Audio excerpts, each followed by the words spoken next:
Hi guys, it's Lacey. Here to do labor and delivery video. Crazy that I'm doing that right now.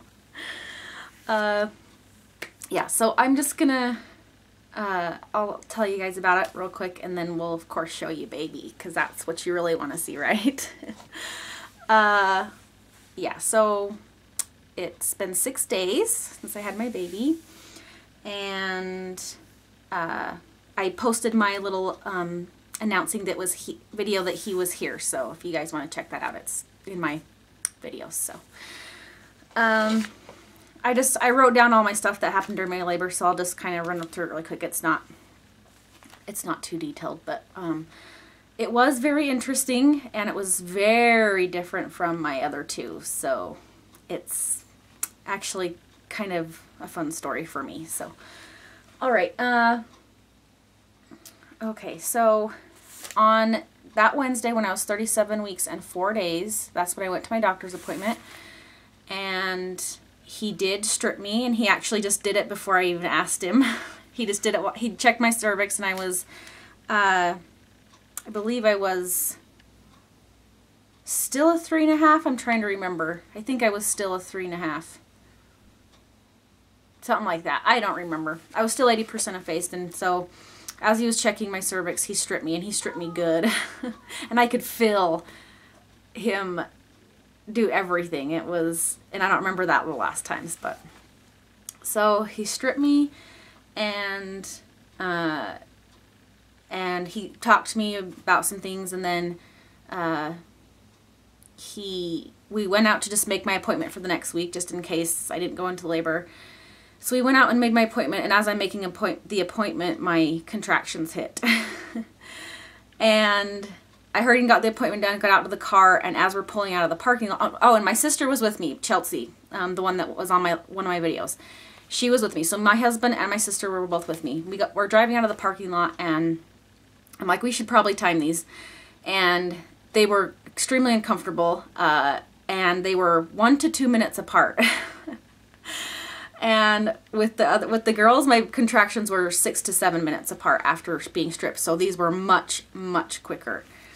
So we decided that since they were so close, we weren't going to head back home and, you know, kind of labor there. We decided to stay in the town where my doctor is and just kind of walk around some stores. So we went to Walmart and just walked around in there, and my sister timed them for me, and the whole time we were in there, they were 1 to 2 minutes, lasting 1 to 2 minutes. And so we sat and timed those for about an hour, and the doctor told me before we left the office, he says, if you're still or if you're back here in 2 hours, back to the hospital, he meant, then he would keep me. So anyway, sorry, I have to adjust. I'll tell you. Okay, let me see. Sorry. All right. So we're walking around, and an hour goes by. They are so getting stronger. They're staying the same distance, but they're getting stronger. And we finally get past an hour, and then she's like, if we could, my sister says, let's do this for another hour and see where you get. And then if it continues this regular, then we'll just go to the hospital. I says, that's great. Let's do that. So we walked around for another hour. We actually walked around for 2.5 hours, if I remember. Something like that. And they stayed the same, and they just got worse and worse and worse. And I probably walked around that store, in every section of the store, at least 4 times. At least.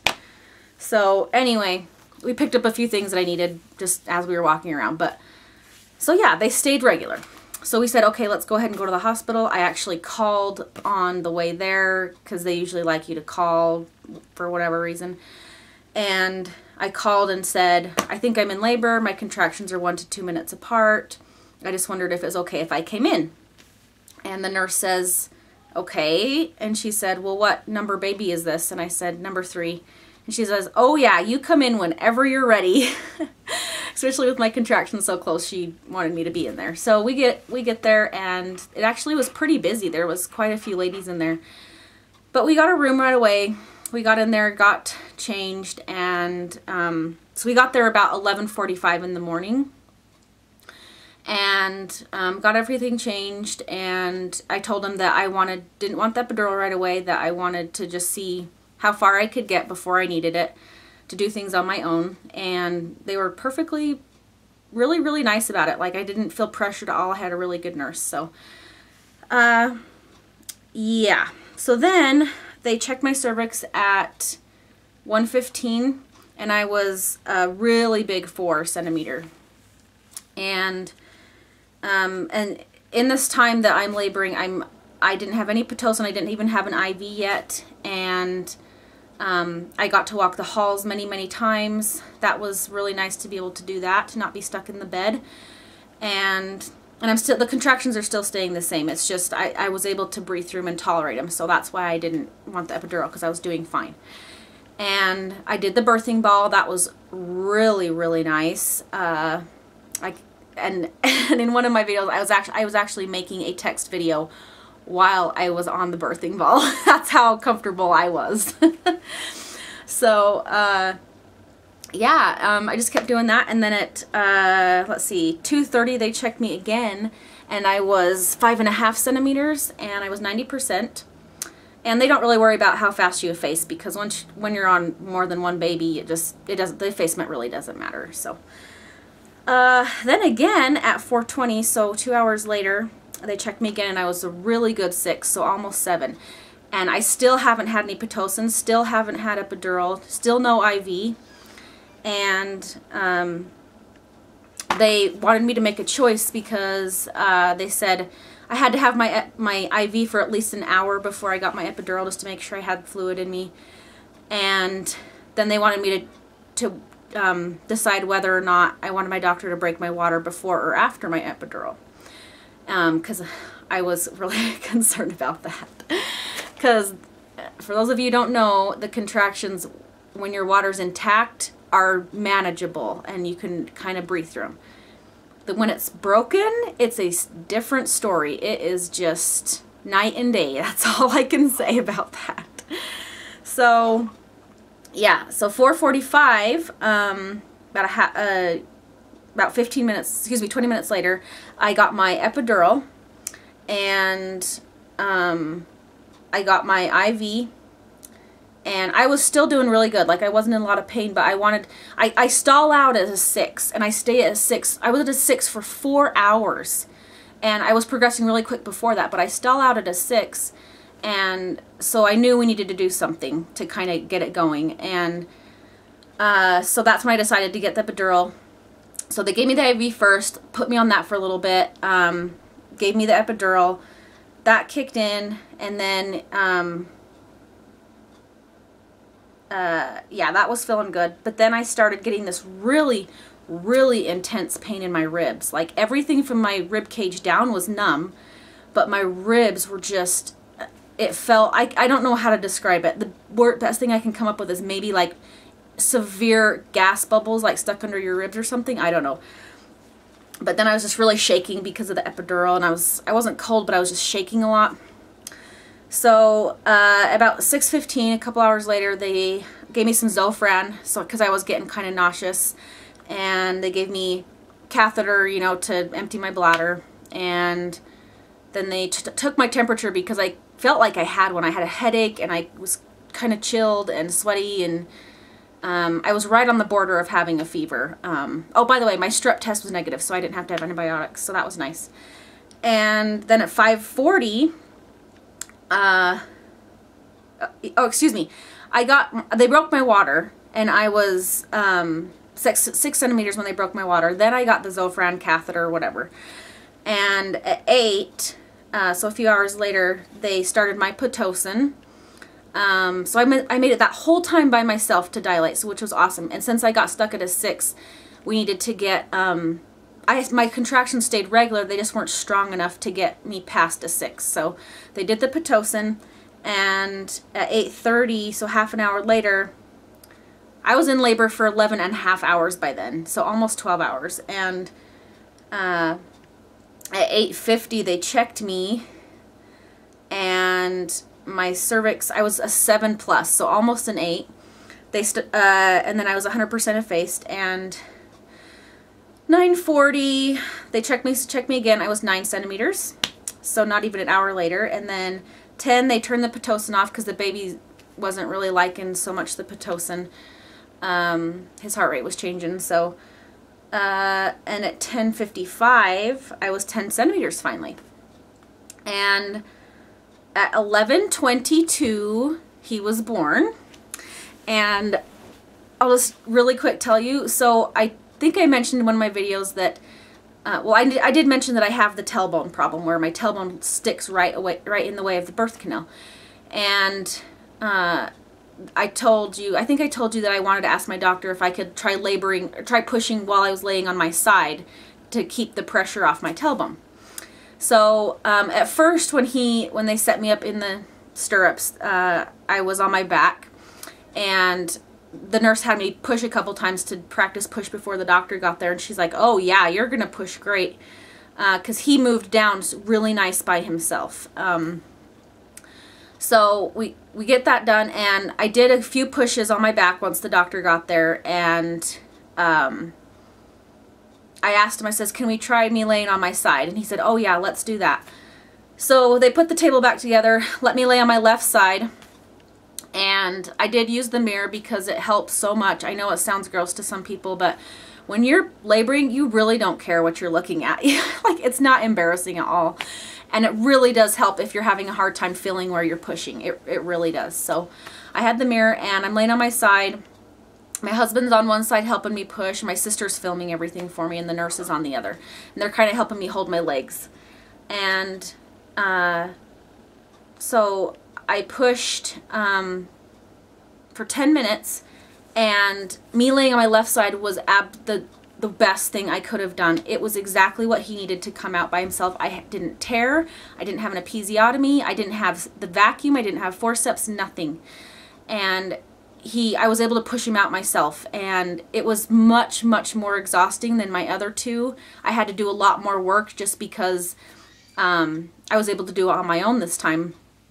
And so it was really empowering to get him out by myself, and it was awesome to watch myself do that, you know. So the doctor got him out, and it was just freaking awesome. And he laid him on me, and I didn't get to have that with my girls. So it was just really, really cool, and he did great. So he was 7 pounds 8 ounces, which was huge. It was an entire pound bigger than my first child. Wow. And he was 19.5 inches long, so he was even bigger. Sorry, my little girl was crying. Yeah, so he was 7'8", and I still can't believe I did that by myself. It's just awesome. And yeah, he's just perfect, and he's just the best thing ever, and the girls love him. My oldest is just the biggest help, honestly, and my second tries to be a big help, but she just can't help but touch him. She loves the kid.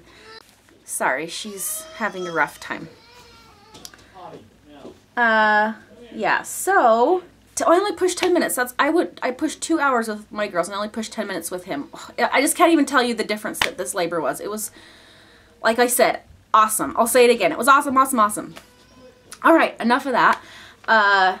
The only thing I will say that I am a little kind of disappointed about was because I laid on my side, my tailbone was able to move much, much more out of the way.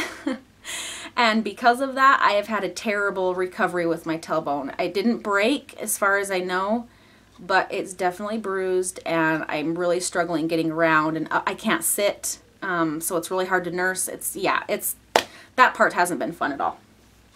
But it was worth it. It really was. So, I'm doing really good. I'll show you maybe just one sec. I'm doing really good. The bleeding is pretty much almost gone. And yeah, my milk came in really good. Like, I didn't have really bad problems with engorgement like I did my girls. This one's just been so different. And yeah, it's just been really nice. It's been a huge adjustment from 2 kids to 3, I will tell you that. It's been an adjustment just trying to get things done and get out of the house to go to doctor appointments and things like that. So yeah, I'll show you my belly really quick, 6 days postpartum, and then I'll show you baby. me see if I can't get myself in here. Sorry.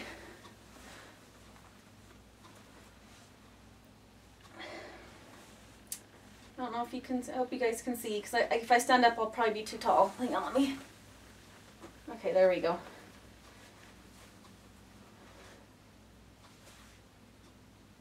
Yeah, feeling pretty good. And here's baby. Let's see. He's in his bed sleeping. Isn't he precious? Oh, sleepyhead.